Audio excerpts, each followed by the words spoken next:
Thank you very much. Other story today, military and congressional sources are telling Fox that Hezbollah operatives are now working with a Mexican drug cartel. Our Adam Housley is live from our Los Angeles bureau with more on that. Adam? We're right on our border.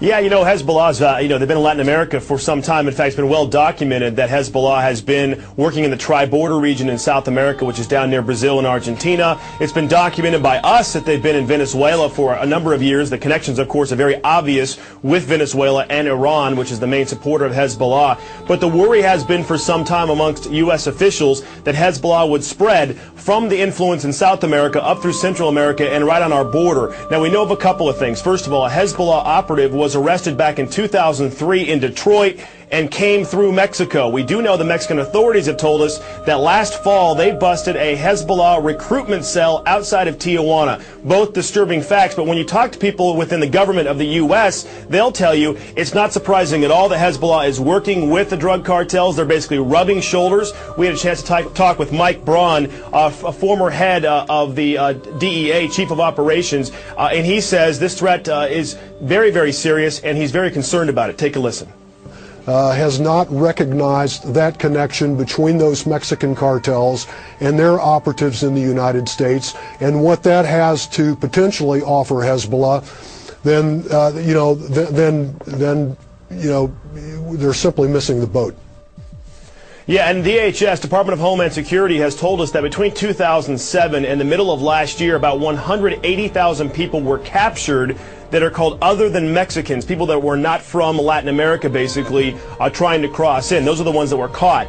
Meantime, we've been told today that less than 40% of our border is secure. On top of that, we know over the weekend that the Mexican government has moved a significant number of troops to the north along the border. Now, we're being told by some people in Mexico that could be in response to this increased threat, because Mexico knows if they don't respond to it, it just gives them another problem to deal with. Already, of course, they have the major cartel situation. Now, a number of people in Congress are saying that this administration, the Obama administration, really isn't doing enough to address what's going on, address the threat with Hezbollah. In fact, the Homeland Security chief said last week that she was concerned that down the road Al-Qaeda would work with the cartels, but people in Congress say it's already Hezbollah, and the Obama administration needs to do more. Take a listen. I think the question that we all have to ask is, when the terrorists come into Latin America, when they move into Mexico, how many have come into the United States? We don't know. Our government doesn't know the answer to that question.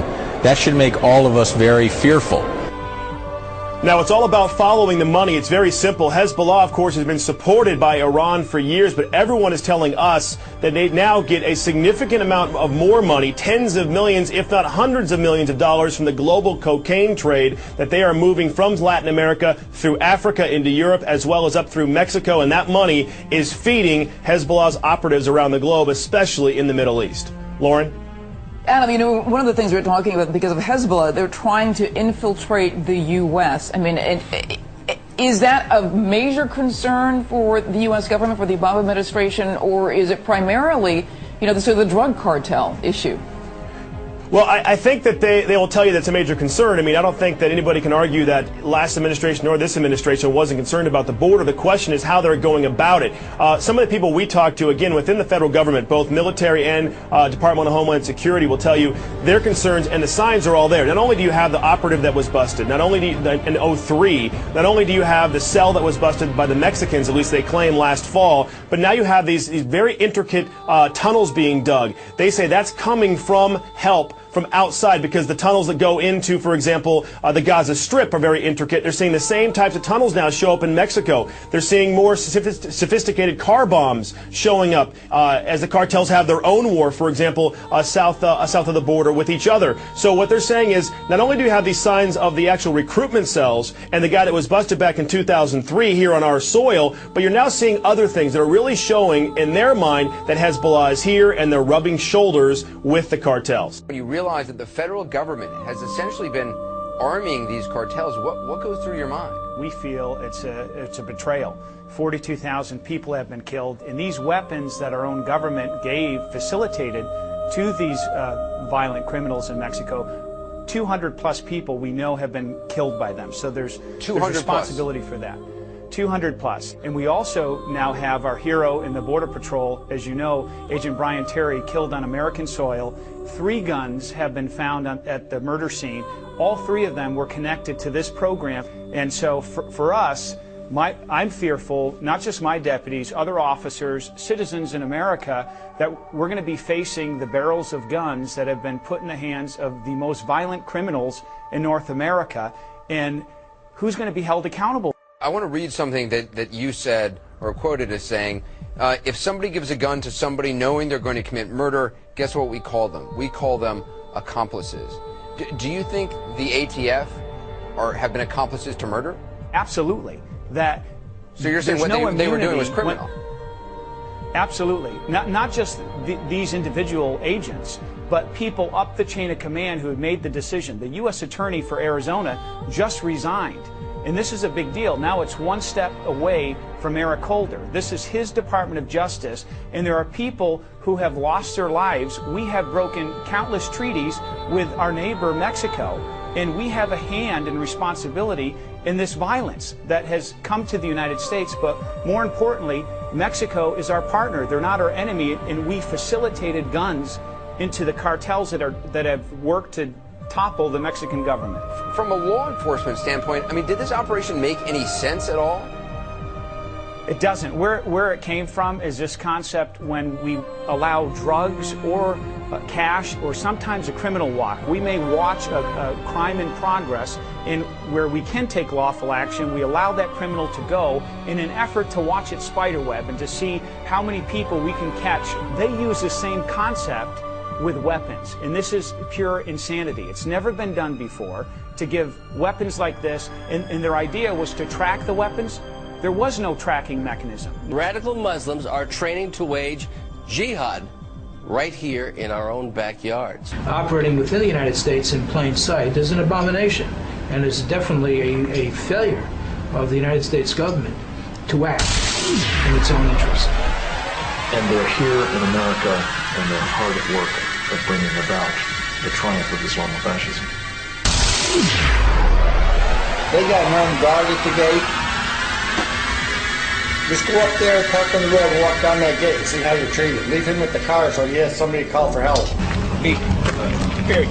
You know, leave. Period. Don't say another word. Understand? Okay. Get out. Why are we being... Get out. Get out. No one ever... Get out. Get out.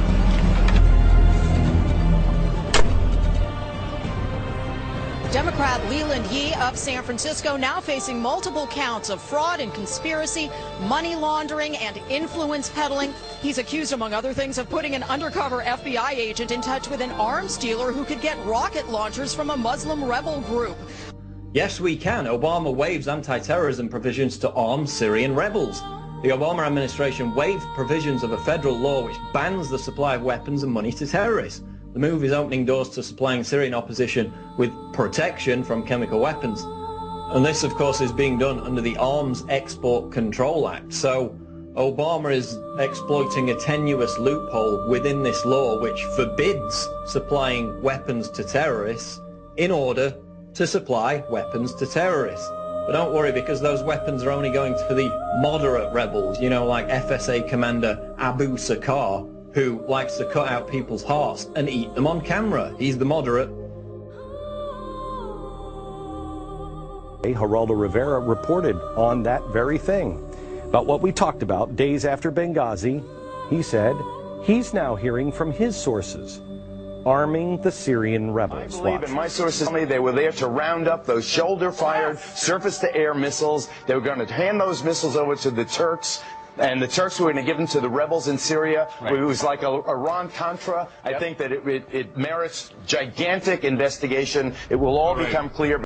Okay, this is really interesting because Fox News should either discredit Geraldo Rivera and make it clear that his sources were wrong, or they should follow that story up. We made the same prediction on September 17th. We're a scrappy little media group. I don't have the global resources of Fox or ABC or CBS. But we're still breaking ground on this story. Why is it the big networks with all of those resources have nothing? Well, actually, they do. CBS News has spiked a couple of stories on this. Yet the problem is that the head of CBS News, he has a brother. And his brother happens to be the guy who changed all the talking points on Benghazi. David Rhodes. Now this is the head of ABC. This is Ben Sherwood. I actually like the guy. He's a friend. But he's wrong here. Give him credit. They did break the story on Friday, and they were the ones that broke the dam. But his brother is President Barack Obama's Deputy National Security Advisor for Strategic Communications. No. That's this person. Ben's is his sister. His sister is Dr. Elizabeth Sherwood. She is the special assistant to the president. And then you have Jay Carney. Well, Jay Carney is married to somebody, she just happens to be the senior national correspondent, Claire Shipman. Let's see, CBS, ABC, NB. Hello.